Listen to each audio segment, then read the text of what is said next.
कोई इसकी बात नहीं थी, कोई पैसे की बात कुछ नहीं हुई, सब करा लिया। अपने प्रोड्यूसर मेरा आगे चल रहा है, वो भी पैसा बताएगा। तो आरजे बनने का ना एक डाई आती साचा, तो उसमें आपको करीब 1 से 1.5 महीना उसमें रखा जाता है। और हम लोग ब्लड डोनेशन क्यों जाते थे, हमें वो फीमेल आरजे देखने को मिलेगी जिसको हम सुनते थे, है ना। मतलब ऐसा नहीं कि नोटी बॉय तो आज भी अपने आप को मैं सुनना पसंद नहीं करता हूँ। डॉक्टर सपरेटा की तो क्या ही बात करे सर।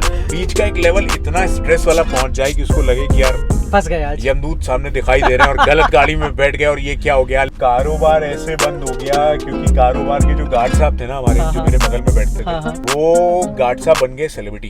बात आ रही है कि आज अर्निंग मेरे लिए जो सबसे बड़ी अचीवमेंट जो पैसे के मामले मेरे लिए था, मुझे करनी है किसी भी तरह, तो मैंने मांगे थे रुपए उस टाइम। फोन किया मैंने कहा इसमें इतना दिखा रहा है। कई बार स्पॉन्सर आ जाते हैं, ठीक भैया ऐसा है, अब हम देखो जेल नहीं जाएंगे क्योंकि अभी तो हम बाहर आए हैं। मेरे पीछे दुल्हन बन के बैठा था, वो मेरी शक्ल ऐसे देख रहा है और मैं उसकी शक्ल देख रहा हूँ, भाई मार खाएंगे फिर। नहीं भैया वो रोया बहुत था।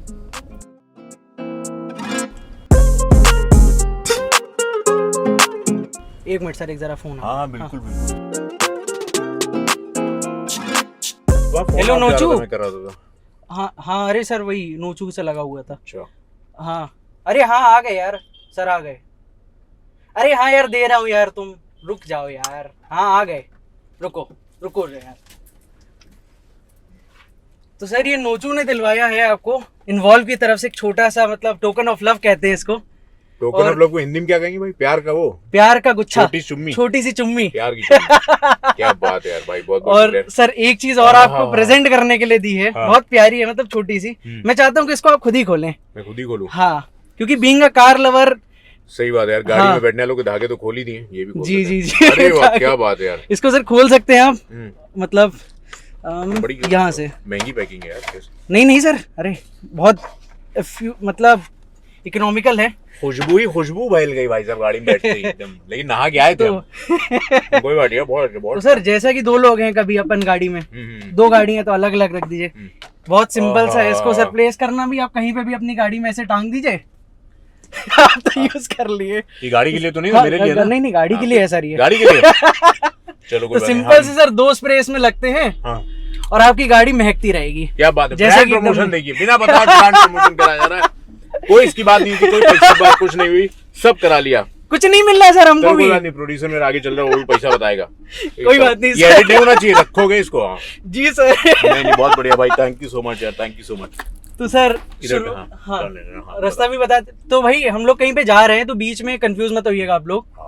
तो रास्ता भी बताते रहेंगे, बीच बीच में आपको स्टोरी भी सुनाते रहेंगे। इधर ही से पीछे मोड़ना। तो सर मतलब सबसे पहला जो क्वेश्चन मेरे अंदर आ रहा था, सर आरजे बनते कैसे हैं? तो आरजे बनने का ना एक डाई आती साचा, तो उसमें आपको करीब 1 से 1.5 महीना उसमें रखा जाता है। फिर एक धागा डाला जाता है, जैसे मोमबत्ती बनती है ना इसमें, फिर उसके बाद निकालते तो ऐसे एकदम से जब आदमी निकलता तो एकदम आरजे बना हुआ होता है। वो कलर अपने हिसाब से चूज कर सकते हैं आप, पिंक, ब्लू, नीला, व्हाइट, जो भी डाल। सर कोई पर्टिकुलर मतलब कोर्स करना पड़ता है इसके लिए? नहीं ऐसा नहीं है यार, कोर्स नहीं है।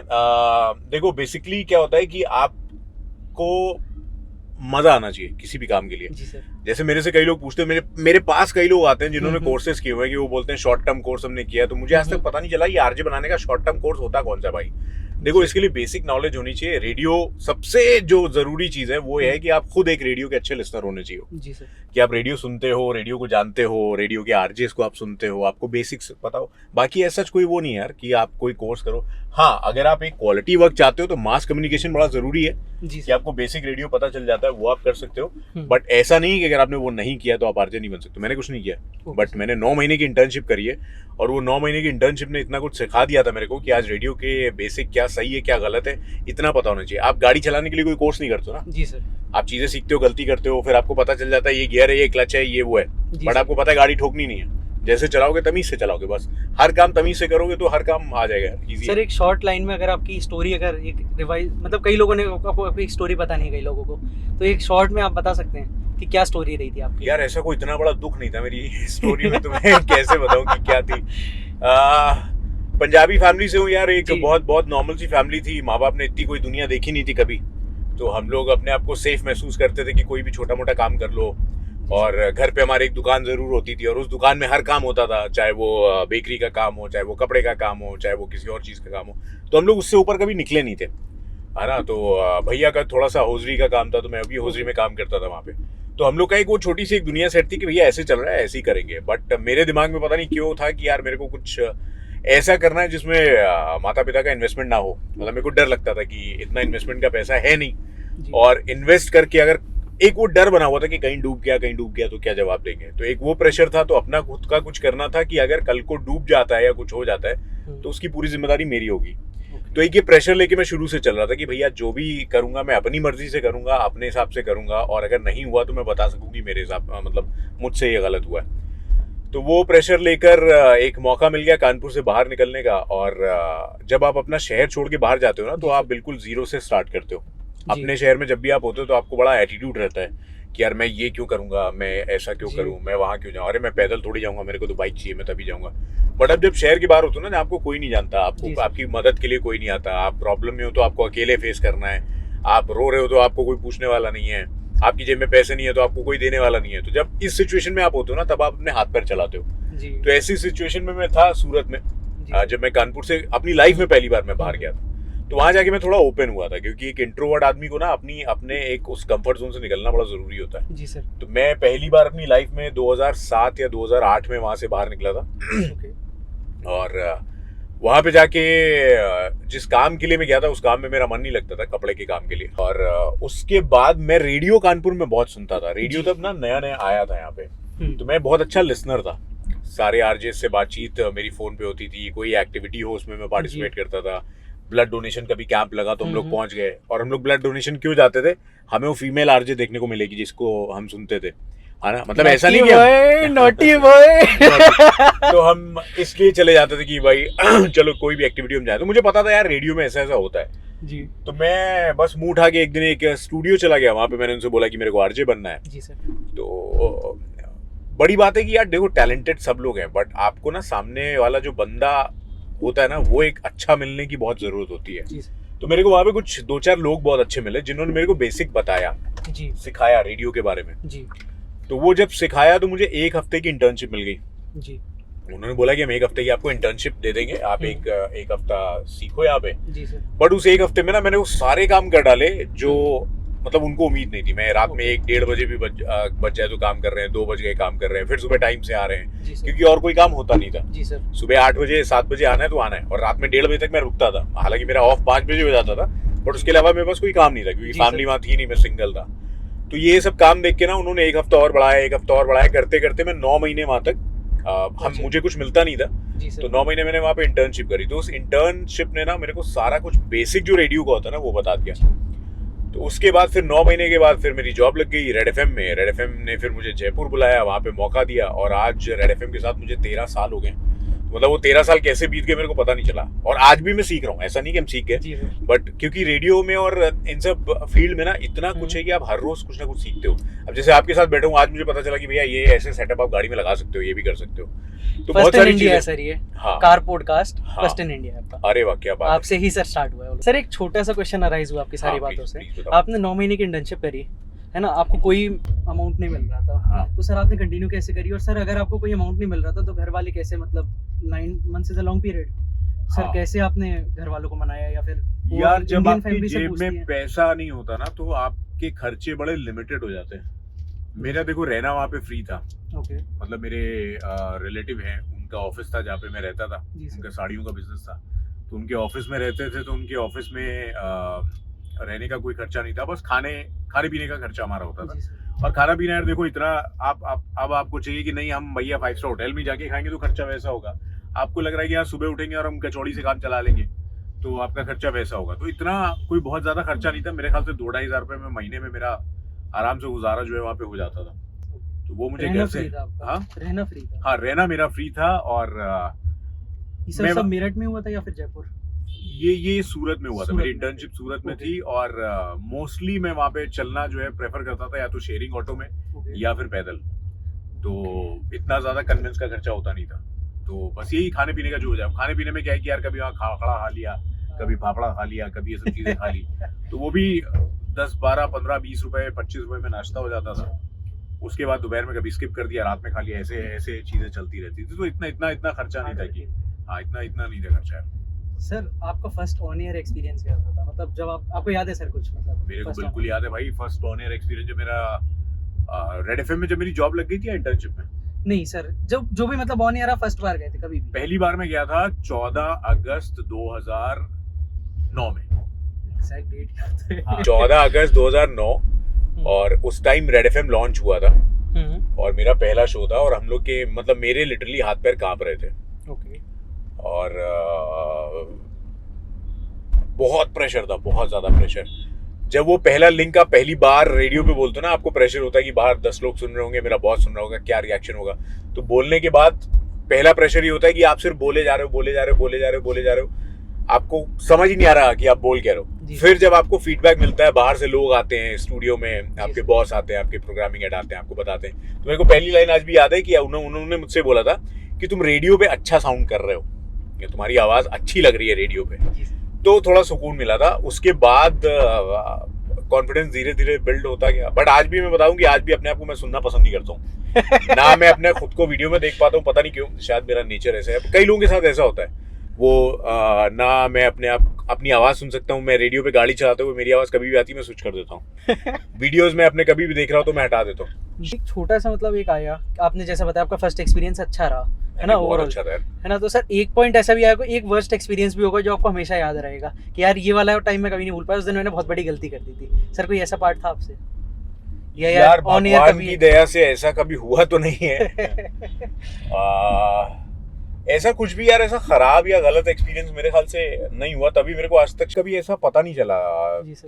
13 साल में ना ऐसा कुछ भी खराब हुआ नहीं। बस 13 साल में मैं बताऊं कि अच्छी चीजें पूछोगे तो मेरे पास बहुत है जी। 13 साल में ना मतलब मेरे को सबसे बड़ी, मेरे लिए जो प्लस पॉइंट है ना, वो ये है कि मुझे काम करने का मौका उन लोगों के साथ मिल रहा है जो मेरे आइडल थे। जिनको मैं सुना करता था, वो लोग आज की डेट में मेरे से बात करते हैं, मेरे साथ बैठते हैं। मतलब मुझे मौका मिलता है कई बार उनके साथ स्टेज शेयर करने का। तो मेरे लिए प्लस पॉइंट तो वही है कि यार आज मैं उनके साथ बैठा हुआ काम कर रहा हूँ। मेरे लिए बस ये है। जब एक बार आप ऑन एयर जाते हो ना, तो आप सारी नेगेटिव चीजें भूल जाते हो।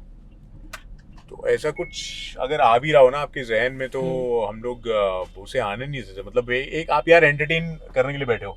फॉर एग्जाम्पल आप कभी स्टेज पे जाओ अगर एंटरटेन करने, तो आप ये नहीं बताओगे आज मेरी तबीयत खराब है, आज आते हुए मेरे साथ ये हो गया वो गया। तो जितनी नेगेटिव वाइब्स है ना, वो स्टूडियो के बाहर रहती है हमारी।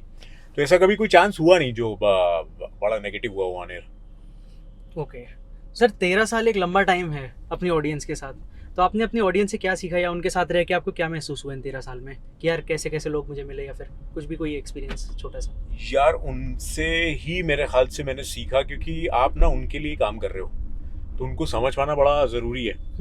तो अब अगर मैं अपनी लाइफस्टाइल के हिसाब से अगर मैं एंटरटेनमेंट या शो करने लग जाऊँ ना, और जो उनको समझ में नहीं आए, तो क्या फ़ायदा, क्या होगा फिर उसको। तो उनके जैसा बनना बड़ा ज़रूरी होता है जो आपको सुन रहे हो। तो हमें रेडियो में हमेशा बोला जाता है कि आपको एक अपना ना एक इमेज अपने जहन में बनानी पड़ती है कि मैं इसको एंटरटेन कर रहा हूँ, मैं इस आदमी को एंटरटेन कर रहा हूँ उस एक। क्योंकि अब रेडियो क्या है कि आप हर जगह तो नहीं पहचान सकते ना कि मैं अभी फीमेल से बात कर रहा हूँ, अभी मैं किसी मेल से बात कर रहा हूँ, अभी लड़की से बात कर रहा हूँ। क्योंकि आप एक स्टूडियो में बंद हो, अब स्टूडियो में आपको बोलना है, तो आप स्टूडियो में किसके लिए बोल रहे हो वो आपको अपने जहन में बनाना पड़ता है। तो जो मुझे सुन रहा है, जो मेरी ऑडियंस है, जो मुझे प्यार करती है, मुझे वैसा जहन में अपने कैरेक्टर डिजाइन करना पड़ता है कि यार ये मेरे सामने बैठा है और मैं इससे बात कर रहा हूँ। तो उसके हिसाब से फिर मुझे उसके तौर तरीके, उसको क्या पसंद है, वो मुझे सीखना पड़ता है। कि अगर मैं ऐसी लैंग्वेज में बात करूंगा, शायद तू तड़ाक से बात करूं, तो उसको नहीं अच्छा लगेगा, क्योंकि यूपी में हम वाला कल्चर बहुत है।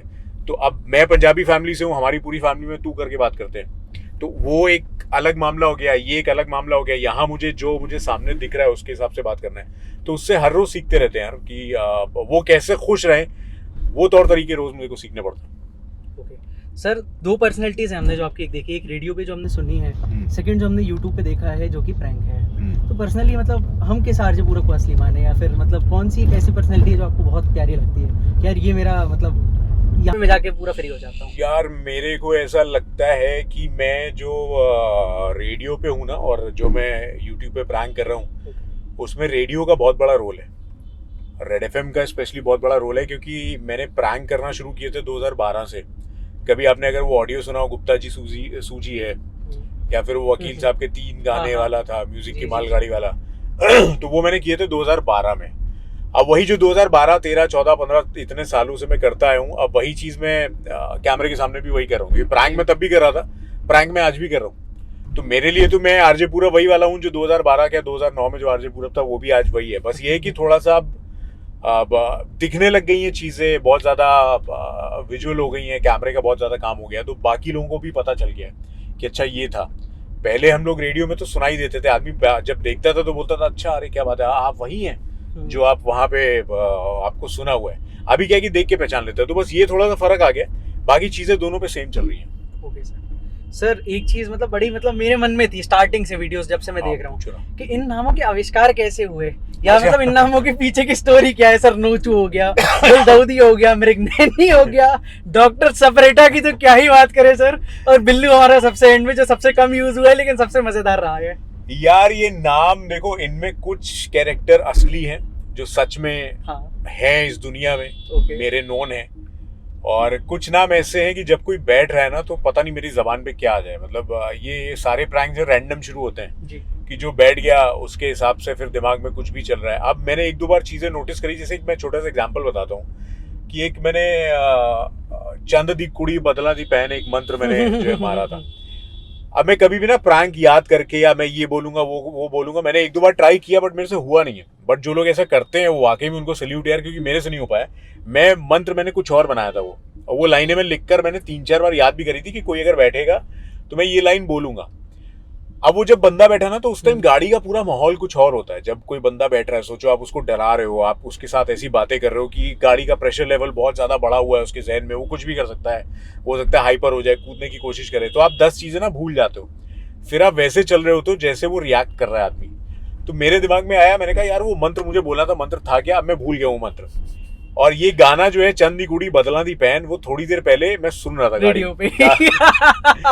तो मैंने मेरे जहन में एकदम से आया, मैंने कहा यार कुछ पंजाबी में बोल दो, हो सकता है इसको ना समझ में आए। तो मैंने वो लाइनें पंजाबी में बोली और उसको वाकई में लगा कि कोई मंत्र है कि क्या है, वो और ज्यादा डरा, फिर वो भागा। तो ये ना सारी ऐसी रैंडम चीजें हैं, ये नोचू ये वो की जहन में एकदम से आ गया, फुंटी कई बार एक दो बार फुंटी बोला है। तो ये सारी चीजें रैंडम है, जो बैठा है जैसे जो जबान पे आ जाए यार। बट कुछ कैरेक्टर है इसमें जो असली है, जैसे नोचू, सही में एक आदमी का नाम था नोचू, उसको बुलाते थे। फुंटी आज भी है, एक मेरा दोस्त है उसका नाम फुंटी है। तो ये वैसे नाम है, थोड़ा अतरंगी नाम है, बट लोगों को सुनने में मजा आता है तो मैं ले लेता हूँ कई बार। ये मृगनैनी और ये सब रैंडम बना देता हूँ यार, जो जैसे अब कोई भी एक जबान पे नाम आया कि लगता है कि हाँ यार ये पिच करेगा, लोगों ने नहीं सुना होगा। सपरेटा, जैसे मैं आपको बताऊं कि सपरेटा जो है वो सपरेटा दही को बोलते हैं हमारे यहाँ यूपी में। एक सपरेटा दही आता है, तो बहुत पहले हमारे घर में एक हमारे मोहल्ले में एक साइकिल से दही बेचने आया करता था एक आदमी।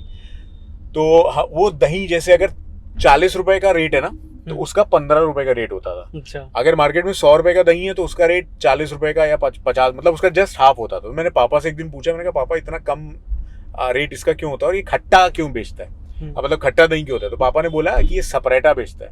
तो मैंने सपरेटा क्या होता है, कह रहा सपरेटा वो होता है दही की लो क्वालिटी, जो जिसमें से वो सारा मलाई और वो सारी निकली होती है, और वो खट्टी क्वालिटी होती है, बेसिकली वो कड़ी बनाने के काम आता है। तो मैंने मेरे लिए भी नई चीज, मैंने कहा सपरेटा ये क्या नाम है यार, तो मैंने चलो उसको यूज करेंगे कहीं ना कहीं। तो ये वैसे नाम है जो कहीं से भी मिल गया और कहीं पे भी यूज कर दिया और वो पिकअप हो गए, तो डॉक्टर सपरेटा बन गया। डॉक्टर सपरेटा, बताओ सपरेटा और डॉक्टर कोई लेना देना नहीं है दूर दूर तक, बट वो बन गया और लोगों ने पकड़ लिया कि हाँ ये बड़ा सही नाम है। ये है मामला। सर अगर हम YouTube की बात करें पर्टिकुलरली, पानी चाहिए सर आपको? नहीं जी। तो अगर हम YouTube की बात करते हैं सर पर्टिकुलरली, तो आपकी जो पहली वीडियो थी लगभग 6 साल पहले थी, फिर उसके YouTube पे हाँ एक वीडियो आई थी, फिर आपने काफी टाइम के लिए छोड़ दिया, 1 साल के लगभग, फिर 5 साल, फिर ऐसे ही छोड़ दिया। तो सर ये टाइम आपने मतलब इतनी प्यारी वीडियो बनाने के बाद छोड़ा क्यों, या फिर ऐसा क्या था जो आप उस टाइम कर रहे थे? यार मेरा फोकस कभी भी YouTube पे नहीं था, मैं सही बताऊं तो। मैं सोशल मीडिया को लेके बहुत ढीला हूँ, बहुत लेजी हूँ मैं, कि मैं हर एक चीज शूट करके डाल के या यहाँ पे फोटो चाय पी रहे हैं खींच के डाल दी। एक्टिव होना चाहिए आज के टाइम पे, बहुत जरूरी है, मैं मानता हूँ, बट मैं बिल्कुल एक्टिव नहीं था। मेरा इंस्टाग्राम आप देख लोगे, मेरा फेसबुक देख लोगे, मैं चीज़ों को मतलब कर दिया, छोड़ दिया, नहीं पोस्ट किया। मैं हर टाइम ना फ़ोन पे ऐसे बैठने वाला आदमी नहीं था, बट अभी टाइम ऐसा हो गया धीरे धीरे करके कि वो चीज़ें ज़रूरी हो गई। यूट्यूब कभी भी फोकस में नहीं था, क्योंकि वो जो चीज़ें आप 6 साल पहले बोलो ना, चैनल मेरा देखोगे तो चैनल आज भी मैं अपना चैनल कभी देखता हूँ तो मेरे को लगता है यार मैंने 2012 में चैनल तो खोल लिया था, बट वो होता है ना कि ईमेल आईडी से आपका एक चैनल बन गया ये वो करके, बट उसमें कभी मैंने फोकस नहीं किया। फोकस मेरा हुआ है जब ये मैंने कार प्रैंक का पहला वीडियो बनाया, तो वो भी मैंने रैंडम डाल दिया उस पर, क्योंकि वीडियो की वो थोड़ा बड़ी थी, साइज जो है ना वो शायद 2.5 मिनट का आसपास का पहला वीडियो था। तो मैंने कहा यार ये कंटेंट थोड़ा बड़ा है, क्योंकि इंस्टाग्राम पे तो रील्स और ये सारी 30 सेकंड 1 मिनट के वीडियोस चलते थे उस टाइम। इंस्टाग्राम पे 59 सेकंड का वो लेता था, उसके ऊपर नहीं लेता था। उसके बाद IGTV आ जाता था, IGTV आ गया था। तो 59 सेकंड का हम कंटेंट पे फोकस कर रहे थे। बट ये जब प्रैंक वीडियो बना ना, तो ये प्रैंक वीडियो जो है वो होता है ऑलमोस्ट 40 मिनट 45 मिनट्स का। इसको मैं एडिट करते करते 10 मिनट 12 मिनट में लेकर आता हूँ। तो मेरे को लगा यार ये कंटेंट बड़ा है, एक वीडियो डाल के देखते हैं यूट्यूब पे। जब वो यूट्यूब पे वो पहला वीडियो मैंने डाला 2022 या 2021 का दिसंबर का महीना था शायद।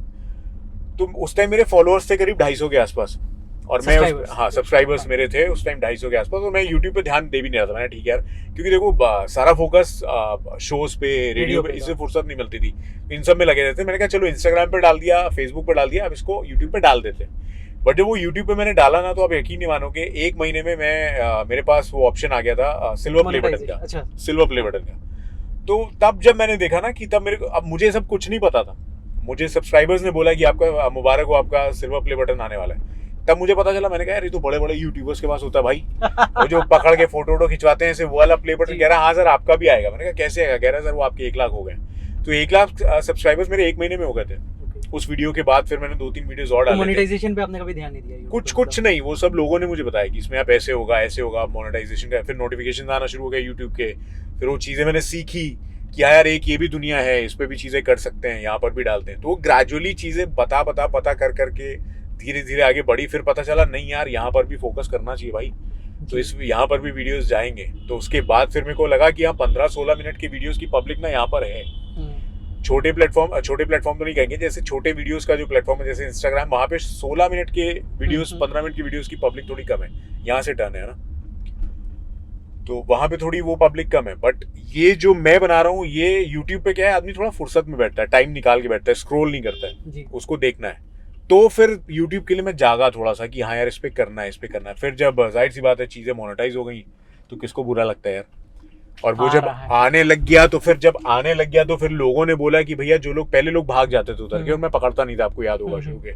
फिर लोगों ने कमेंट करके मुझे बोला, सब्सक्राइबर्स ने बोला कि यार आप एटलीस्ट इन लोगों को बताया करो, नहीं तो वो लोग कुछ भी सोच रहे होंगे कि किस गाड़ी में बैठ गए थे, क्या हो गया। तो फिर लोगों के कमेंट्स मैंने पढ़े, तो लगा नहीं यार इनको बताना चाहिए। तो फिर लोगों को रोकना शुरू किया, बताना शुरू किया। जैसे वो चंद दी कुड़ी बदला दी पहन के पीछे मैं भागा था कैमरा लेके कि भाई वो कहीं भाग गया तो क्या सोचेगा, क्या हो गया उसके साथ। फिर लोगों ने बोला कि यार अब इनको एटलीस्ट कुछ गिफ्ट दे दो। तो मुझे लगा यार गिफ्ट का क्या करेगा वो लोग जो मेरे साथ बैठ रहे हैं वो थोड़ा यूट्यूब की दुनिया से थोड़ा दूर है, इन सब चीज़ों से दूर है। तो मैंने कहा यार क्या करेगा, कुछ एक अच्छे नोट में अगर हम उनको दे रहे हैं, क्योंकि हमें भी तो मिल ही रहा है ना, हमें कंटेंट का तो मिल ही रहा है, तो अगर उसका भी एक ठीक ठाक पार्ट उनके पास जा रहा है। तो फिर कई लोगों ने उस पर रिएक्ट किया कि यार नहीं ये बहुत सही चल रहा है। और बड़ी बात है, जो मेरे साथ बैठ रहे हैं ना, अगर उसको मजा आ रहा है और वो जब मुझसे दोबारा मिल रहा है, तो मैं बस ये चाहता हूँ कि मुझसे खुशी से मिले, मेरे लिए इतना बहुत है। तो वो जब दोबारा मुझसे मिलता है, कई 1-2 ब्लॉग भी आपने देखे होंगे, तो बस मैं कोशिश करता हूँ कि उसको बुरा ना लगे। वो जब उतरे तो खुश होके उतरे, बीच का एक लेवल इतना स्ट्रेस वाला पहुंच जाए कि उसको लगे कि यार फंस गया आज, यमदूत सामने दिखाई दे रहे हैं और गलत गाड़ी में बैठ गए और ये क्या हो गया। लेकिन उसके बाद जब वो उतरे, तो वो लाइफ टाइम उस चीज को याद रखे, और कभी मुझसे घूमते फिरते कहीं मिल जाए तो खुशी से मिले कि यार पूरा भैया क्या हाल है आपके। तो मेरे लिए लगता है कि हाँ बस ये काम हो गया। तो अभी तक भगवान की जैसे ऐसा चल रहा है। अच्छा, बाकी आगे देखते हैं। सर एक बहुत प्यारी सीरीज थी आपकी, कारोबार, मुझे पर्सनली बहुत पसंद थी। कारोबार, हाँ जी सर वो बंद क्यों करी और आपने क्यों नहीं फिर स्टार्ट करी? मतलब लिटरली मैं मिस करता हूँ उस कारोबार को। यार वो कारोबार ऐसे बंद हो गया क्योंकि कारोबार के जो गार्ड साहब थे ना हमारे, जो मेरे बगल में बैठते थे, वो गार्ड साहब बन गए सेलिब्रिटी। तो अब सेलिब्रिटी बनने के बाद मुझे पता चला कि भैया उनकी गर्लफ्रेंड भी एक है। अब मुझे कोई प्रॉब्लम नहीं थी, बट गर्लफ्रेंड बनने के बाद पता चला कि उनके ऑलरेडी 2 बच्चे हैं गार्ड साहब के, उनका एक शादीशुदा परिवार है। फिर उनकी एक बार मेहरारू, जिसको बीवी बोला जाता है हमारी भाषा में, उनसे मेरी बात हुई। मैंने उनको फ़ोन मिलाया तो उनकी बीवी ने उठाया, तो उनकी बीवी ने पूरी दास्तान मुझे बयान करी। तो उन्होंने बताया कि यार ऐसा ऐसा इन्होंने किया है, ये किया है, वो किया है। तो मुझे लगा ये सब तो मुझे मालूम ही नहीं है। तो बोले नहीं, कॉलेज की कोई एक है लड़की जिनके साथ इनका ऐसा ऐसा चक्कर चल रहा है, और ये है, बताइए 2 बच्चे होने के बाद ये करके। तो मैंने कहा वो पर्सनल लाइफ है, किसी की मुझे इंटरफेस नहीं करना चाहिए। फिर बाद में मुझे पता चला कि उसने मेरे वीडियोस दिखा के ये बोला कि मैं पूरब के साथ काम करता हूँ। अरे बाप रे, ये तो बहुत तगड़ी स्टोरी हो गई मजे मजे में। जब सारी चीजें मुझे पता चली ना, तो मैंने बोला कि यार कारोबार तो छोड़ो, अभी इनके साथ वीडियो बनाना बंद करो, कुछ और नया करते हैं इसमें। तो फिर वो धीरे धीरे फिर 1-2 बार अलग अलग लोगों के साथ ट्राई किए, फिर वो मजा नहीं आया। फिर मेरा भी थोड़ा सा उससे हट गया कि नहीं यार चलो कुछ और ट्राई करते हैं। तो फिर धीरे धीरे वो खत्म हो गया। ओके सर, आपकी कॉमेडी की इंस्पिरेशन क्या है? मतलब जो पर्टिकुलरली कार फूलिंग के बारे में हम यहाँ पे बात कर रहे हैं, तो क्योंकि आपका जो कंटेंट है हम्म। वो कहीं और नहीं है, या कहीं है भी तो बहुत छोटे अमाउंट में है, और पर्टिकुलरली आप एक उस पर वर्क करते हैं कि भाई किसी और की गाड़ी पे ना बैठो, जो कि हमने कहीं नहीं देखा है। तो इसकी इंस्पिरेशन कहाँ से आई सर? इसके भी पीछे कोई स्टोरी है कि अनजान की गाड़ी में ना बैठे? अनजान की गाड़ी यार देखो, आप भी यूपी से हो, मैं भी यूपी जी से सर। हूँ, है ना। तो आप अब ज़्यादा चीज़ें डिटेल में बताने का कोई बेनिफिट है नहीं, सबको पता है। और दूसरी चीज़ ना, एक मेरे को ये लगता है कि कई खबरें ऐसी हमारे पास आती थी। देखो कोई भी चीज़ हम लोग को लगता था ना, मतलब रेडियो में हमें स्पेशली रेड एफएम में सिखाया गया है कि आपको आदमी क्यों सुने, है ना। तो वही फॉर्मूला मैंने यहाँ पर लगाया कि मुझे आदमी क्यों देखे। कॉमेडी चलो ठीक है कि किसी को मैंने कॉमेडी किसी के साथ करी या हमने मज़े लिए, उसके बाद उसको गाड़ी से उतार दिया, बट उसका एक मेरे जहन में क्वेश्चन आता है हमेशा किसी भी चीज़ को डालने के लिए, या सोशल मीडिया पे या फिर रेडियो पे, कि इसका बेनिफिट क्या है, आदमी इसको तुम्हें क्यों देखे, क्यों क्यों सुने। तो मुझे लग रहा था कि यार अगर ये गाड़ी में किसी के साथ बैठ रहा है, वाकई में अगर इसके साथ ऐसा होता तो फिर ये क्या करता, तो कुछ भी हो सकता है। और गाड़ी के केसेस तो उसके बाद मुझे, मैं सही बताऊं कि कितने लोगों ने मुझे अपने कटआउट्स भेजे न्यूज़पेपर के, अलग अलग स्टेट से, अलग अलग शहरों से, कि लिफ्ट दे के ऐसा कर दिया किसी के साथ। या कई बार फीमेल्स में देखता हूँ जो बच्चों के साथ बैठ जाती है, उनके साथ भी कुछ गलत हो गया। तो मुझे लगता था कि यार मैं फ़न के लिए तो कर रहा हूँ, बट इस फन में एक लॉजिक भी निकल रहा है कि यार ये दोबारा ना बैठे आदमी। मैं तो जो भी जिसको भी बैठा रहा हूँ, मैं उसको हमेशा बोलता हूँ भाई जितना सेफ तू मेरे साथ हो किसी के साथ नहीं हो, क्योंकि मुझे तुम्हारी टेंशन ज्यादा हो रही है।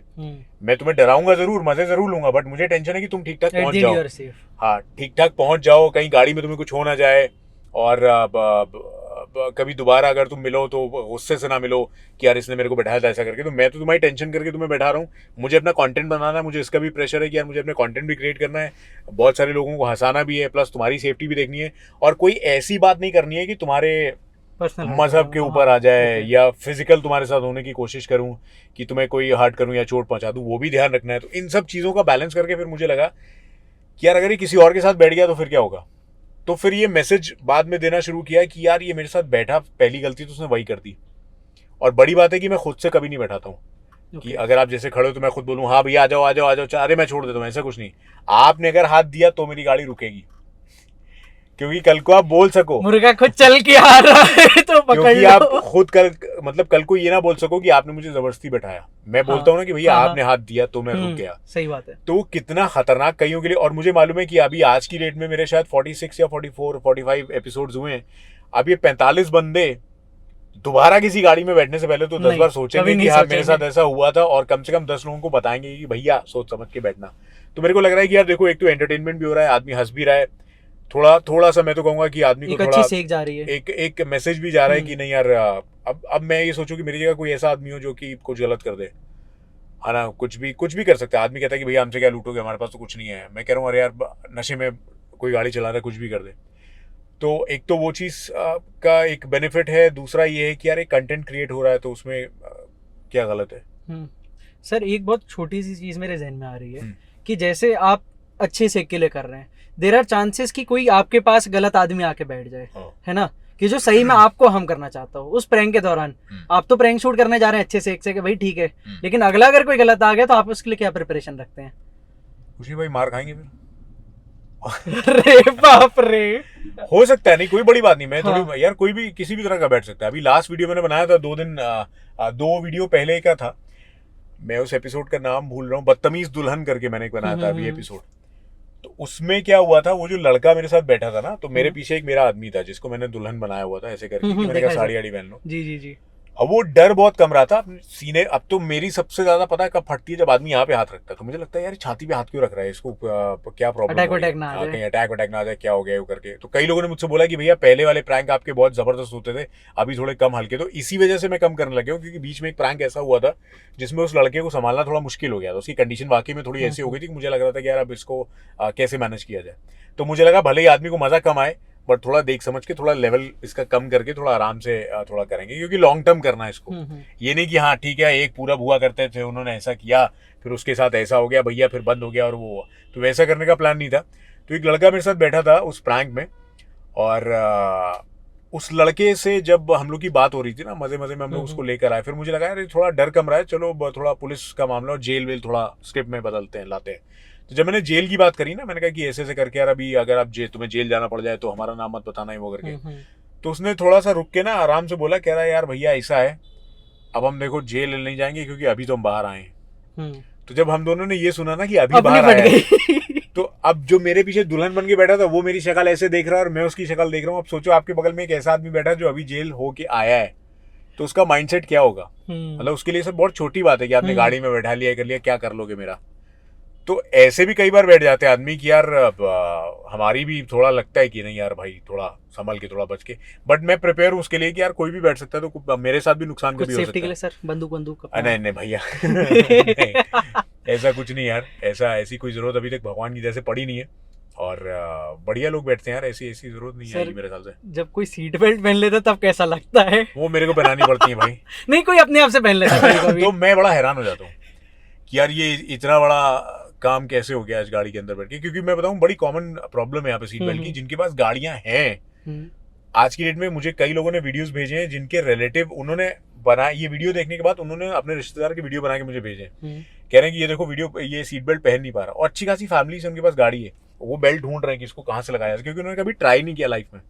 तो जब जिसके पास गाड़ी है, जब उसने ट्राई नहीं किया, तो आप उनसे कैसे उम्मीद कर सकते हो जिनके पास गाड़ी नहीं है। सही बात है। बट इतना तो है कि ये जो लोग मेरे साथ बैठे हैं दोबारा वो लगा लेंगे, अगर किसी गाड़ी में बैठते हैं तो, सिखा या दिया। अपनी गाड़ी में बैठेंगे कभी तो जरूर लगा लेंगे वो। सर घर वालों के रिएक्शन प्रैंक के बाद? मेरे घर में मतलब वीडियो नहीं देखता कोई मेरा। कोई भी नहीं? नहीं। अरे बाप रे, कोई ना रिएक्शन? मेरे घर में कोई रेडियो देखता है। आपने सर कभी दिखाया मतलब पर्सनली कि यार मैं ये कर रहा हूँ, तो उनका रिएक्शन क्या था? नहीं यार, ऐसा मैंने दिखा, मैं बहुत इंट्रोवर्ट हूँ यार, घर पे बहुत अच्छा। इंट्रोवर्ट हूँ। मैं कभी भी, मेरा एक बाहर वाला काम अलग है, घर वाला अलग है, बिल्कुल मतलब दोनों चीज़ें अलग है। तो बाहर का जो होगा वो फिर घर आते आते बाहर रह जाता है। मेरे बारे में कई बार चीज़ें पापा को जैसे बाहर से पता चल जाती तो बात अलग है। अदरवाइज मैंने आज तक मतलब अपनी पूरी लाइफ में कभी, मेरा नेचर ऐसा है यार, मैं पता नहीं ऐसा क्यों, बट ऐसा हूँ, मैं नहीं शेयर करता चीज़ें, और यहाँ की बाहर नहीं करता। मतलब ये एक अलग है, वो एक अलग है। तो कभी गाड़ी में शुरू कर दिया है, कुछ कर दिया। मैं एक एग्जांपल बताऊँ छोटा सा, पुलिस वाला एक वीडियो मैंने बनाया था बीच में। वो मेरे पापा यहाँ पर बैठते हैं बाहर, घर के बाहर अक्सर, अच्छा। तो सर्दियों के टाइम पे तो उनको थोड़ा सा दिखाई कम देता है हाँ पापा को। तो पापा के पास ना, वो जब वीडियो वायरल हो गया, वो पुलिस वाले अंकल के पास पहुंचा, तो पुलिस वाले अंकल घर पे मुझसे मिलने आए। अच्छा। कहीं से पता किया उन्होंने, तो पापा के पास आके बैठे। तो पापा से बैठ के उन्होंने बोला कि अंकल आपके लड़के से मिलना है। तो पापा ने बोला कि वर्दी में, पहले तो उन्होंने देखा तो उन्हें लगा कि कोई बात हो गई है। तो पापा ने बोला क्या काम है, तो बोले नहीं वो हमारा वीडियो उन्होंने बनाया था इसलिए उनसे मिलना है। तो पापा का फ़ोन मेरे पास आया, बोले किसका वीडियो बना दिया तुमने। मतलब उनको पता ही नहीं था कि ये सब चीज़ें भी हो रही हैं या चल रही हैं। तो उनको बताया, थोड़ा समझाया कि पापा एक ऐसे कुछ फनी वीडियोस होते हैं जो ऐसे करके हम लोग बनाते हैं, बस इतना बताया था। उनके अलावा ना उन्होंने वीडियो देखा, ना उनको इन सब चीज़ों का अभी इतना, तो आज भी नहीं पता किसी को? नहीं पता है कि उनको कुछ करता है। हाँ कुछ, मतलब मैं अपने और उनके बीच की बात बता रहा हूँ, फैमिली की। मतलब वो चैप्टर मेरा एक अलग है, ये चैप्टर फैमिली वाला अलग है, तो ऐसा रहता है। तो सर नेक्स्ट एक बहुत प्यारी सी चीज़ है सर, कानपुर में आप रहते हैं, डाई हार्ड कानपुर फैन है, आपने गुटखा खाया सर कभी? मैंने सादा गुटखा खाया है। दांत साफ करा के आए हैं? नहीं साफ नहीं कराए, मेरे दांत हमेशा ऐसे यार, मतलब ऐसा नहीं खाया कि दिन भर चबा रहे हैं, ये कर रहे हैं। आदत क्यों नहीं पड़ी आपको? यार मैंने आदत कई चीज़ों, किसी भी चीज़ की डाली नहीं कभी। मतलब आप समझ लो मैं सब कुछ करता हूँ, पार्टी करता हूँ, फ्रेंड्स के साथ हम लोग घूमने जाते हैं, घर पे वीकेंड पे फ्रेंड्स आते हैं, ऑफिस की कई पार्टीज होती, कई इवेंट्स होते हैं। बट मेरे को किसी भी चीज़ की आदत नहीं कि नहीं इसके बिना रहा नहीं जा रहा भाई, चाहिए चाहिए चाहिए, वो चीज़ कभी नहीं डाली। अब मैं आपको बताऊँ सादे गुटखे की कहानी मैंने कैसे खाया है। जैसे कोई खा रहा है, जैसे आपने मान लो डब्बा खोला है वो करके, आपने भैया खाते हो, मैं बोला नहीं खाता हूँ, फिर मैं पूछ लूँगा सादा है क्या, अच्छा 2 दाने दे देना, यूँ निकाल के खाएगी। देखो एक्सपीरियंस सब कुछ करो, लेकिन किसी चीज़ को हावी मत होने दो। हाँ एक चीज़, तम्बाकू, वो मैंने आज तक नहीं छुआ। आई डोंट नो तम्बाकू से मेरे को क्या एलर्जी है, क्या नफरत है। जब वो मैं चेहरा देखता हूँ ना एक तम्बाकू वाला, तो मेरे को बड़ा अजीब सा लगता है। वो दांत एकदम रंगे हुए अजीब से, यहाँ से गिर रहा है पीक, तो वो उससे मेरे को थोड़ा पर्सनली तम्बाकू से अजीब सा है थोड़ा सा। मुझे लगता है कि चलो तुम खा रहे हो या कोई खा रहे हो, मेरे पिताजी ने 40 साल खाया यार। उन्होंने अभी कोविड के टाइम पे छोड़ा है, बड़ी बात है कि 40 साल खाने के बाद छोड़ा है। तो मैं बड़ा इंस्पायर हो गया था कि पिताजी ने छोड़ दिया। तो वो एक ऐसी चीज़ है जो मेरे को, मतलब देखो कुछ भी करो, अगर आपके चेहरे पे वो चीज़ दिख रही है ना तो थोड़ा ख़राब लगता है। आप लिमिट में करो, आप इंजॉय के तरीके से करो, आप रिस्पॉन्सिबल बन के करो, कुछ भी करो लाइफ में। बट आप पता ना गुटखा ऐसे खा रहे हो कि बात कर रहे हो, मेरे मुंह पे 4 छींटे आ रही हैं, तुम्हारे कपड़ों पे गिरा हुआ है, तो वो मेरे को गुटखे से थोड़ी पर्सनल प्रॉब्लम ये थोड़ी सी हो गई थी। मुझे तो सर वाइफ का लग रहा है कि गोलगप्पे खाने के चक्कर में 4 उंगली जानी चाहिए, गोलगप्पा खाना चाहिए, इस डर में तो नहीं बन किया? नहीं मेरी जाती है भाई, अच्छा 4 जा रही है। 4 क्या 5वीं भूसड़ा तो चली जाएगी, बट 5वीं डालेंगे नहीं। कुछ और ही हो हाँ, जाएगा। कुछ और ही हो जाएगा। तो ऐसा है यार, गुटके का ये सीन है भाई। सर सेलिब्रिटी से मिलने से सेलिब्रिटी बनने का सफर कैसा रहा आपका? कौन बन गया सेलिब्रिटी, किधर है? सर अरे सर क्या क्या बात कर रहे हैं यार? ऐसे मतलब ये सवाल गलत है ये। नहीं सर, यार मेरे को आज तक एकदम समझ में नहीं आया कि literally। सेलिब्रिटी क्या होता है, ये कौन होता है सेलिब्रिटी? क्या सर, क्या एक होता है, हस्ती- कैसा दिखता है, क्या करता है? हाँ, हस्ती। हाँ, जैसे अभी मैं आया, वहां पे अपन गए एक जगह, है ना, सब आपके पास आए, सर एक फोटो, मैं बगल में वो खड़ा देखो- हूँ, लिटरली मैं कैमरा लेके बढ़िया एकदम स्टाइल में खड़ा हूँ, कौन होगा, कोई होगा शायद से। नहीं देखो, ऐसा होता है ना कि कैमरामैन तो नहीं। आप जब एक ऐसे प्लेटफॉर्म पे होते हो ना जहाँ पे आप देखो, रेडियो और टीवी कैमरा, ये दो चीजें ऐसी हैं जिनसे ना आप लोगों को कम देख पाते हो, आपको लोग बहुत देखते हैं। तो जाहिर सी बात है, आप कहीं पर भी जाओगे लोग आपको पहचानेंगे।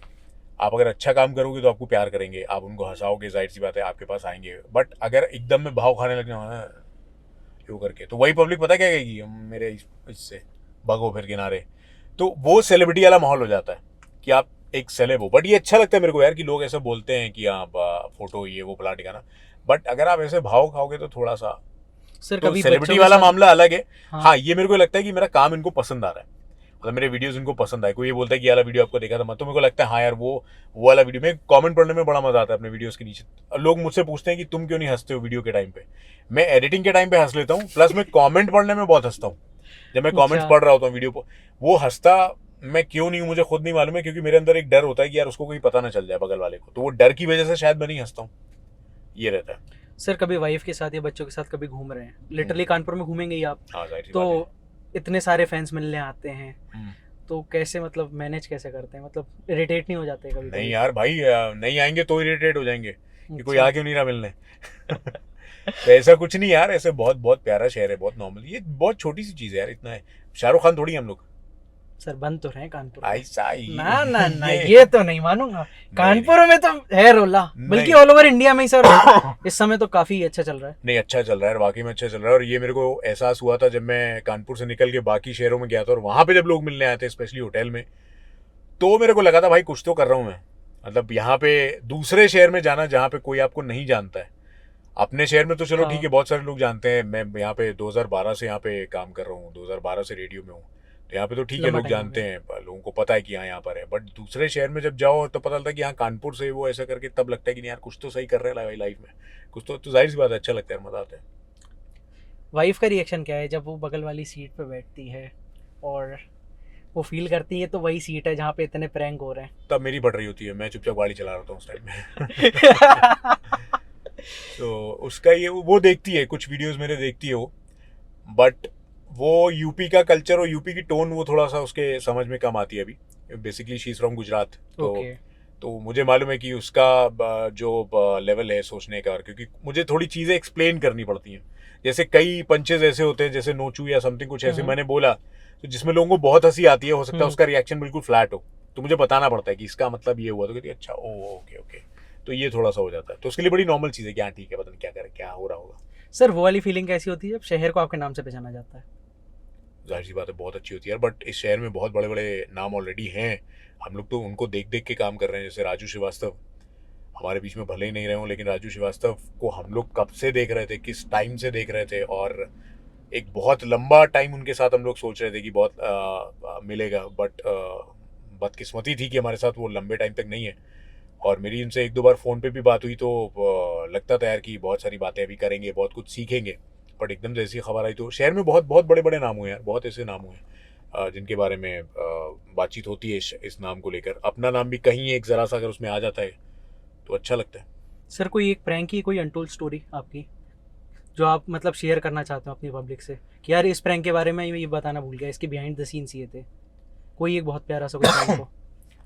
कोई एक ऐसा प्यारा सा सीन प्रैंक नहीं, मतलब कोई सा भी एक अनटोल्ड स्टोरी होती है ना सर हर एक प्रैंक की। जैसे हमने 40 प्रैंक देखे आपके, लेकिन हम लोग के मन में आता है कि सर कुछ चीज़ रह गई दिखाना, या कुछ आपके मन में ऐसा रह गया कि यार इसके बारे में एक स्टोरी बतानी रह गई, कोई एक ऐसी स्टोरी? एक ऐसा प्रैंक था जो मैंने पोस्ट नहीं किया था।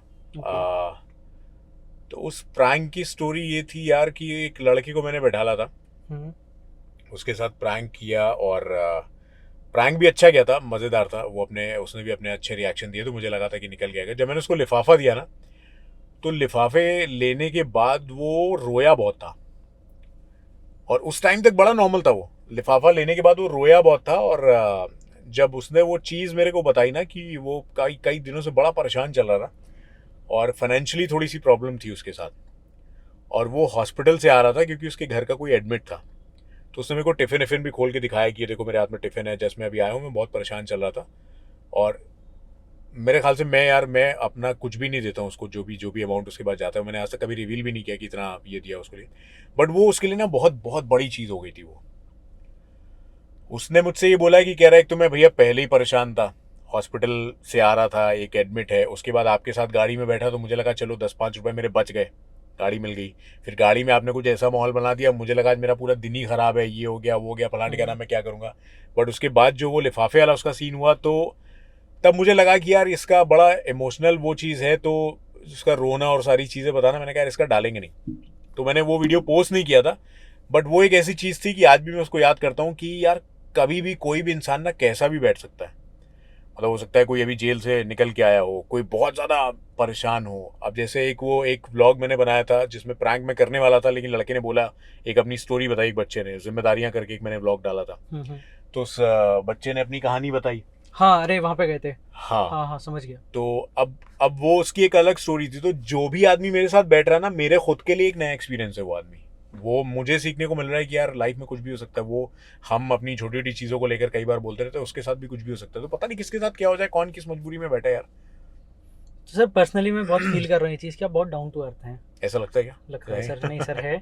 तो मतलब एक चीज़ मेरे अंदर आ रही है कि आपने इतने सारे स्ट्रगल करे लाइफ में, स्ट्रगल करे हैं, ये तो मानना पड़ेगा, बहुत अच्छे से किए। लेकिन अच्छा। लेकिन सर अगर मतलब आप अपने, इतने सारे व्यूअर्स हैं, इतने सारे लोग हैं जो आपको फॉलो करते हैं, आपने अपनी लाइफ से क्या सीखा इन स्ट्रगल्स के बाद? यार मैं सीधा बताऊं, मेरे को नहीं लगता कि मैंने इतने स्ट्रगल करे हैं। और वो भी एक टाइम था, वो स्ट्रगल करने में मज़ा आता था। मतलब फैमिली, हमारा बैकग्राउंड ऐसा था कि हम लोग ज़्यादा उम्मीद पालते ही नहीं थे। और वो हमारी फैमिली में कभी वो वाला था भी नहीं कि हम पास हो जाएंगे तो हमें ये मिलेगा, हम पास हो जाएंगे तो वो। क्योंकि मैं मालूम था कि एक पापा को देखा है कि बड़ी नॉर्मल सी लाइफ थी, बाहर कभी हम लोग ज़्यादा निकले नहीं, और पास हो गए तो घर पे एक मिठाई का डब्बा आ गया, इससे ज़्यादा कभी कुछ हुआ नहीं था। तो वो टाइम था, मैं उसको भी स्ट्रगल नहीं बोलूँगा कि वो स्ट्रगल था। उसके बाद हाँ, मैंने बहुत सारे काम किए, मैंने मोबाइल सिम भी बेचे, कैनोपीज़ वगैरह भी लगाई, बहुत सारे काम किए, बट मैं उसको भी स्ट्रगल नहीं मानता हूँ। वो भी आपका एक टाइम पीरियड होता है, सबको करना पड़ता है, वो करना पड़ेगा आपको, नहीं तो चीज़ें सीखोगे कैसे। अगर मैं आज बोलता हूँ कि मैं अगर इस सामने वाले ये ठेले पे मोमो लगा हुआ है, अगर मैं उसके पास जाके वहाँ ज़मीन पे बैठ के भी मोमो खा सकता हूँ या कुछ भी कर सकता हूँ, उससे बातचीत कर सकता हूँ, उसके जैसा बन के उसके साथ आधा घंटा बातचीत कर सकता हूँ, तो उसकी वजह वही स्ट्रगल है। मतलब जिसको स्ट्रगल कहते हैं, बट वो स्ट्रगल नहीं था, वो चीज़ें हम लोग सीख रहे थे। तो कई बार उसको लोग कहते हैं कि बहुत स्ट्रगल, बट मेरे को नहीं लगता ऐसा स्ट्रगल था। वो एक टाइम पीरियड था, उसमें हम लोगों ने बहुत सारी चीज़ें सीखी और उसी चीज़ को फॉलो कर रहे हैं आज भी। बड़ी बात थी सर। मतलब एक चीज़ और है कि मतलब सारी चीज़ें तो ये सब देख लिया अपन ने, स्ट्रगल वगल जो भी है। अब बात आ रही है कि आज अर्निंग, तो आप, मैं पर्सनली मैं तो जानता हूँ आप रिवील नहीं करने वाले है ना, लेकिन इससे एक बड़ा फेज मैं आपसे ये पूछना चाहता हूँ, कोई एक ऐसा दिन रहा होगा कि जिसमें आपने अपनी लाइफ की एक बहुत तगड़ी अचीवमेंट करी होगी अर्निंग वाले पॉइंट पे, है ना? तो वो कोई सर ऐसा दिन या कोई कहीं से भी आपको मतलब बहुत अच्छा अमाउंट आया, अमाउंट मत डिस्क्लोज करिए, है ना, लेकिन बस एक अंदाज बता दिए हम कितनी नैनो, कितनी ऑल्टो या फिर कितनी होंडा सिटी खरीद सकते हैं उस अमाउंट से। मतलब सिर्फ एक दिन के बारे में, वो एक दिन मतलब जब सबसे ज्यादा किसकी यूट्यूब की इनकम पूछ सब रहे हो या पैसे? कभी भी, या मेरे लिए पैसे की आपके लिए जो, हाँ यार मेरे लिए जो सबसे बड़ी अचीवमेंट जो पैसे के मामले में थी ना, वो थी रेड एफएम पे मेरी पहली जॉब। मैं उसकी एक स्टोरी बताता हूँ क्यों। जब मैं इंटरव्यू देने के लिए गया था ना, तो मेरे बॉस जिनके साथ मैं इंटर्नशिप कर रहा था, उन्होंने मुझसे बोला था कि यार जितने में भी नौकरी मिले ना कर लेना। तो मैंने कहा ठीक है, मैंने कहा जॉब चाहिए, और कुछ के लिए तो होता है ना कि नहीं 20,000 मिलेगा तभी हम करेंगे, तो मेरे लिए था मुझे करनी है किसी भी तरह। तो मैंने मांगे थे 10,000 रुपये उस टाइम पे, 2009 की बात है ये। तो मैंने जब 10,000 रुपये मांगे थे, तो जब मेरी जॉब लग गई थी, तो मुझे जब फ़ोन आया तो मुझे फ़ोन पे कहा गया कि हमने 10 नहीं आपकी 12,000 रुपये में आपको डन कर दिया है। तो मेरे लिए बड़ी अचीवमेंट थी। मैंने कहा यार 10,000 रुपये की जगह 12,000 रुपये दे रहे हैं यार, कुछ तो मेरे अंदर अच्छा दिखा होगा इनको जो 2,000 रुपये बढ़ा दिए ये वो करके। मुझे 3-4 महीने के बाद पता चला कि जो वो फॉर्मेट था ना हायर करने का, वो कम से कम 12,000 ही था वो पैसे मैंने कम मांगे थे तो फिर मुझे लगा मेरे लिए, मैंने कहा वो मेरे लिए बहुत बड़ी अचीवमेंट थी कि मुझे पैसे बढ़ के मिल रहे हैं।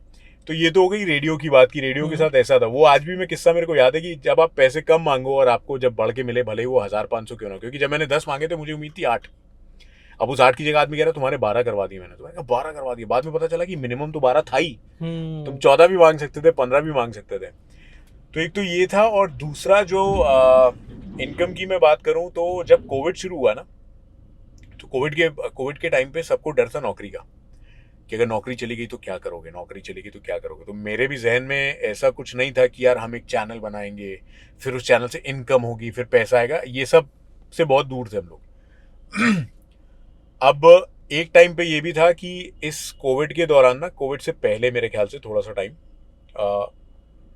पहली बार मेरी मम्मी को लिवर सिरोसिस पता चला कि उनको लिवर सिरोसिस है, तो पहली बार वो एडमिट हुई थी। तो जब वो एडमिट हुई ना, तो उसके बाद एक बार और एडमिट हुई वो 2 बार। तो डॉक्टर ने बोला कि अब आपको हॉस्पिटल आना पड़ेगा बार बार, आप इसके लिए रेडी रहो। तो एक टाइम ये आ गया था कि मेरी 12-13 साल की जो भी सेविंग्स थी ना, जितना मैंने बचाया था वो सब हॉस्पिटल में लग गया था। और मेरी वो कंडीशन हो गई थी कि हालांकि मैं नहीं बोलता हूँ कि मैं बिल्कुल रोड पे आ गया था ये वो करके, मतलब टफ टाइम था। मुझे लग रहा था कि यार जो मैंने बचाया है अपने मुश्किल टाइम के लिए, वो आज मुश्किल टाइम पे ही तो काम आ रहा है ना, बट इसको बनाएंगे कैसे दोबारा, इसको कैसे क्या किया जाएगा। तो वो एक डर मेरे जहन में था, बट मुझे लग रहा था कि यार ऊपर वाला है, सब देख लेगा। ज़्यादा लोड नहीं लिया कभी लाइफ में। हाँ, मैं चुप रहता था, जहन में कभी था कि यार सब कुछ खाली हो चुका है। और उसके बाद फिर ये वीडियोस वायरल हो गए, और फिर कुछ यूट्यूबर्स का कुछ मैसेज आया। एक यूट्यूबर कोई है, एक दीपक भैया करके हैं अपने कानपुर के ही, वो मेरे पास मेरे ऑफिस मिलने आया। तो उन्होंने मुझसे बोला कि आपके जो व्यूज़ है ना, तो आपका इतना इतना बनता है, मतलब इतना अमाउंट आपके पास आएगा। तो मैंने उनके मुंह पे बोला था, मैंने कहा पागल हो गए हो क्या। मैंने कहा कहाँ से आएगा इतना, कैसे आएगा, ये वो करके। मैंने कहा क्या यहाँ से भी इनकम जनरेट हो सकती, क्या कर रहे हो। मैंने कहा मैं तो मजे मजे के लिए बना रहा हूँ, और मुझे लग रहा था कि यार कुछ करना है सेफ्टी पॉइंट ऑफ व्यू से, कुछ कंटेंट में कुछ काम करते हैं अपन लोग। तो एक कैमरा मैंने ले लिया। कैमरे के बाद 2-3 चीज़ें मैंने शूट करी, उसमें मज़ा नहीं आया। फिर मैंने एक पहला प्रैंक, वो जिसमें पहला वाला प्रैंक था, वो जब पहला प्रैंक शूट किया, वो भी कुछ प्लानिंग में नहीं था, बट वो वायरल हो गया, लोगों को मज़ा आया। तो लगा कि मेरे को 12-13 साल से मैं प्रैंक कर रहा हूँ, मैं प्रैंक ही कर पाऊंगा, इसके अलावा मैं कुछ नहीं कर पाऊंगा। प्रैंक ही करते हैं वो लोग। तो प्रैंक करते रहे। तो मेरे ख्याल से 4 या 5-6 वीडियोस मैंने बनाए थे, 7-8 वीडियोस थे। तो जो व्यूज उन्होंने देखे ना, जो उनको पता होगा, जो पुराने यूट्यूबर्स हैं, जो पुराने सोशल मीडिया पे काम कर रहे हैं, अपन तो देखो सोशल मीडिया के मामले में जीरो है, मैं भी जीरो हूँ, सीख रहा हूँ, चीज़ें पता चलती हैं। तो जब उन्होंने मुझे बताया कि आपका इतना इतना लमसम अमाउंट बनेगा, तो मैंने कहा फेंक रहा होगा ऐसे ही, कहाँ से आएगा। तो फिर जब एक लिख के आता है उस पर एस्टिमेटेड रेवेन्यू, तो जब मैंने वो देखा, मैंने उनको फोन किया, मैंने कहा इसमें इतना दिखा रहा है। तो कह रहा है इतना तो आएगा ही आएगा, ये बढ़ रहा है अभी और। मैंने कहा यार ये क्या फालतू की बातें कर रहा है। तो उसके बाद जब मेरी पहली इनकम आई, तो मैंने उसको फोन किया, मैंने कहा यार ये क्या हुआ है। तब मेरे को लगा, मैंने कहा कुछ तो भाई चल रहा है, ये कुछ तो है। फिर मेरे जहन में आया कि नहीं यार, कुछ पार्ट जो मेरे साथ बैठ रहे हैं उनको भी जाना चाहिए। तो फिर शुरू हुआ कि नहीं यार, इनको भी कुछ दो, अदरवाइज वो सही नहीं है फिर उनके साथ मामला, उनको भी देना पड़ेगा। तब मेरे लिए सबसे बड़ा वो था कि यार एक यहाँ से भी हो सकता है, कुछ ऐसा भी हो सकता है। और मेरे को, मैं सही बताऊँ, ये जब कोविड और ये सारी लॉकडाउन चीज़ें आई ना, तो कई लोगों ने प्रेशर में कई काम किए, कई लोगों ने अपने हाथ पैर खोले, कई लोगों ने अपनी चीज़ें बनाई, और बहुत सारे लोग बन भी गए इसमें। क्योंकि एक अभी तब तक क्या था कि आपकी लाइफ सेट चल रही थी, एक आपकी बढ़िया सी जॉब है, आप अपने कंफर्ट जोन में हो, सब सही चल रहा है, सब सेट है, बैंक अकाउंट में भी ठीक ठाक पैसे आपके जुड़े हुए हैं। फिर एकदम से कोविड आया, कई लोग चले गए, कई लोगों के बैंक अकाउंट खाली हो गए, कईयों का कुछ हो गया, फिर लोगों ने हाथ पैर मारे। फिर तो कई लोगों को उसके बाद पता चला हाँ हम ये भी कर सकते हैं। मेरे बहुत सारे लोग ऐसे, बहुत सारे दोस्त हैं मिलने वाले, जो किसी और फील्ड में थे, आज किसी और फील्ड में, जो पिछले 15 सालों से काम कर रहे थे, आज पिछले कोविड के बाद से कुछ और अलग लेवल पे काम कर रहे हैं, और वो अलग लेवल पे कमा रहे हैं, क्योंकि उनका दिमाग ही उसके बाद खुला है। क्योंकि हमने कभी वो देखा ही नहीं था, लॉकडाउन कभी नहीं देखा था, वो प्रेशर कभी नहीं झेला था कि अगर ये काम नहीं हुआ तो 12-13 साल से काम कर रहे हैं मस्त यार, आज भी कर रहे हैं, सही चल रहा है। बट उसके बाद जब चीज़ें और देखी कि नहीं भैया कुछ और भी करना पड़ेगा, तो फिर ये चीज़ें निकल गई सामने कि हाँ ये भी हो सकता है, वो भी हो सकता है। तो कुछ रिवील करेंगे? पैसे कितनी? नहीं, एग्जैक्ट अमाउंट नहीं बोल रहा हूँ मैं, सिर्फ एक अंदाज लेना चाह रहा हूँ कि कितनी ऑल्टो, या मान लीजिए 1 लाख रुपए की एक नैनो है, 1.5 लाख तो सीधा सीधा हो गया ना कि मैंने बता दिया कि इतने ऑल्टो आ गए, तो ऑल्टो की जगह बस लाख को 10-12। यार देखो, इसका कुछ भी फिक्स नहीं है। हाँ, इसका कुछ भी फिक्स नहीं है भाई। देखो किसी वीडियोस में कुछ में अगर स्टार्टिंग की बात करते हैं, नहीं अमाउंट तो देखो मैं किसी भी हालत में नहीं बताऊंगा। मैं एक बात बता रहा हूँ कि डिपेंड करता है। देखो कई बार स्पॉन्सर आ जाते हैं, ठीक है, तो उसका अमाउंट, उस वीडियो का पर्टिकुलर अमाउंट कुछ और होता है। स्पॉन्सर नहीं होता है तो खाली यूट्यूब अगर होता है तो उसका अमाउंट कुछ और होता है। तो वो डिपेंड करता है। बस आप अपने कंटेंट पे फोकस करो, पैसा आपके पास आएगा चल के, मेरा ये कहना है। कंटेंट सही रखो, बस एक बार पता कर लो कि क्या मिल रहा है। लोगों को क्या पसंद आ रहा है उस पे बस फोकस करो, बस पैसा आएगा भाई, टेंशन सबसे मत लो, आएगा last पैसा, पैसा आएगा। सब बहुत महंगा आइटम लगाया, पैसा आएगा। कानपुर आपका मतलब बहुत अच्छा मन है आपका कि कानपुर में रहना, कानपुर से आप बहुत प्यार करते हैं। हाँ फिर भी कभी मतलब एक अंदर नहीं फील आता कि एक मेट्रोपॉलिटन लाइफ मिल जाए हमको, या नाइट आउट वाली, या पार्टी, या किस टाइप से? यार एक्चुअली ऐसा प्लान था शुरू में, मेरा भी मेट्रो का प्लान था 2011-12 में, मेरे भी दिमाग में था कि हम मेट्रो में ही रहेंगे, और मैं पर्टिकुलर तो मैं मेट्रो में ही रहूँगा। मेरा ड्रीम था बॉम्बे में रहने का। तो मेरे दिमाग में ये था कि मुंबई में सेट होंगे, मुंबई में सेटल हो जाएंगे, वहीं पे अपना चलेगा बढ़िया मस्त, और लाइफ भी सेट होगी। बट फिर ये होता है ना कि आप जिस जगह रहते हो या तो उसको बेहतर बना लो, या फिर आप कोसते रहो। अब दो चीज़ें थी, या तो मैं अपने आप को बोलता रहूँ अरे यार कानपुर, अरे यार यहाँ ये वो फलाने का, या तो मैं इसको बेहतर कर लूँ। तो इस जगह को मैंने अपने हिसाब से बेहतर करना सोचा ज़्यादा, क्योंकि मेरे साथ एक चीज़ थी कि मुझे अपनी फैमिली के साथ रहना है। तो जो उनकी एज और जो उनकी चीज़ें जो उनके साथ चल रही हैं, तो मुझे लग रहा था कि अगर मैं मुंबई गया तो इनको बहुत ज़्यादा सफ़र करना पड़ेगा, क्योंकि ये लोग शुरू से एक कंफर्ट जोन में रहे हैं। लाइक अपना घर, अपनी जगह, कोई रोकने टोकने वाला नहीं, सब कुछ ठीक है, सब कुछ मिल रहा है, हाथ में आ रहा है सारी चीज़ें। अब ऐसी जगह पे मैं स्ट्रगल करना चाहता हूँ, तो इनको या तो मैं लेकर जाऊँ या इनको यहीं पर छोड़ूँ और फ़ोन पे कांटेक्ट पे रहूँ। तो ये दोनों चीज़ें मेरे लिए पॉसिबल नहीं थी। तो 2015 में मेरे पास बॉम्बे के लिए ऑफर भी था, रेड एफएम मेरे को ट्रांसफ़र कर रहा था वहाँ पे। मैंने बहुत सोचने के बाद फाइनली मना किया, मैंने कहा नहीं जा पाऊँगा। और आज कोविड के टाइम जो मैंने देखे हैं लोगों के साथ, तो बहुत बहुत खुश हूँ कि आज हम लोग सब लोग साथ में फैमिली के लिए। तो मुझे लगा कि यार आप जिस जगह रह रहे हो, या तो उसको अपनी, देखो शहर से इतना फ़र्क पड़ता नहीं है। बहुत बड़े बड़े शहर आज लोग रह रहे हैं, बट उनकी लाइफस्टाइल अगर आप देखोगे तो आप कहोगे यार ये क्या कर रहा है आदमी यहाँ पर, यार इससे अच्छा तो अपने गाँव चला जाए भाई, तू वहाँ पे अच्छा कर लोगे कुछ। शहर के नाम से मत भागो, मेरे को ऐसा लगता है आप जिस जगह रह रहे हो ना, वहाँ का माहौल, जहाँ पे आप रह रहे हो, जहाँ पे आप काम कर रहे हो, आप जब अपने घर पे आ रहे हो, अपनी फैमिली का माहौल, आप जिस जगह प्रैंक कर रहे हो, मतलब मैं एक अपना एग्जांपल दे रहा हूँ, जो भी करो ना, अगर उसमें आप अपना 100% दे रहे हो और आप उससे खुश हो, तो यार वो शहर आपके लिए मतलब फिर सब कुछ है। जैसे कानपुर मेरे लिए सब कुछ है भाई। कानपुर का कंटेंट, कानपुर के लोग, कानपुर की तफरीबाजी, कानपुर में इधर उधर, जैसे अभी इधर कहीं जाना वहाँ जाना, मेरे को सब कुछ मिल रहा है। अब मेरे दिमाग में घुसा रहा है, नहीं यार मैं तो वहीं जाऊँगा, वहीं जाऊँ, भले वहाँ मुझे कोई पूछे नहीं, लेकिन बस वहाँ पे हैं बैठे हूँ, तो उसका बेनिफिट क्या है? सही बात है। प्रेशर वाली अंग्रेजी सुन के क्या दिमाग में आया? पड़ जाती है। मैं एक ही जगह चुप होता हूँ जहाँ मेरे सामने कोई अंग्रेजी बोलता है तो। So nice of you, thank you. बस एब्सोल्युटली, एग्जैक्टली ये दो चीजें, एग्जैक्टली और एब्सोल्युटली, बस ये दो चीजें बोलते तो फिर मैं हट लेता हूँ वहाँ से कि अब हो गया। तो एक बड़ा सा लास्ट में एकदम प्यारा सा क्वेश्चन है, क्वेश्चन नहीं है पर्टिकुलरली, आपकी मैंने जितनी सारी वीडियोस देखी हैं अभी तक, मैंने सारी पूरी निकाल दी। तो लेकिन एक वीडियो के एंड में मैंने ये सुना था, आपने बहुत देर बातें करी, उसके बाद भी आपने ये कहा कि यार अभी तो शुरू हुआ है, अभी तो मुझे काफ़ी चीज़ें बताना बाकी थी। अच्छा। लेकिन वो वीडियो वहाँ पे एंड हो गई बिकॉज 1 आवर की हो गई थी एग्जैक्ट ने हमने। अच्छा, लाइव होगा। हाँ लाइव। हाँ, तो कुछ आप आज रिवील कर, कुछ बात करना चाहेंगे अपनी? मान लीजिए कि आज ये सारी ऑडियंस है हमारी जो सामने है, वो आपको देख रही है, मान लीजिए ये सारी ऑडियंस आप तक पहुंच रही है इस वीडियो के थ्रू, तो आप एट द एंड क्या कहना चाहेंगे, कि मतलब अपनी ऑडियंस से क्या बात करना चाहेंगे? काफी दिन से जो कोई भी इंस्पिरेशनल हो सकती है, या रिलेटेड टू प्रैंक हो सकती है, कुछ भी हो सकता है। सारे व्यूअर्स हैं आपके आज सामने, क्या बोलेंगे आप उनसे? मैं यही बोलूंगा भाई, जो अच्छा लगे वो बताओ, जो बुरा लगे वो बताओ, क्योंकि आप ही से सीख रहे हैं और बड़ा मैटर करता है आपके लिए। चैनल को लाइक कर दें, सब्सक्राइब कर दें। तो ये कर दें जरूर, क्योंकि ये आजकल बड़ा ज़रूरी हो गया। मैंने देखा कि भैया रिश्तेदारी में आपसे किसी की बातचीत हो या ना हो, लेकिन चैनल को सब्सक्राइब करना बड़ा ज़रूरी हो गया आज के लिए। तो चैनल को लाइक करें, सब्सक्राइब करें, और क्या बोलते हैं, सरप्राइज कर दें, सरप्राइज कर दें, चैनल को सरप्राइज कर दें। तो ये थे आरजे पूरब हमारे साथ, और मेरा नाम है श्रेयांश, आपका होस्ट। आप देख रहे हैं अ लिटिल ड्रिफ्ट।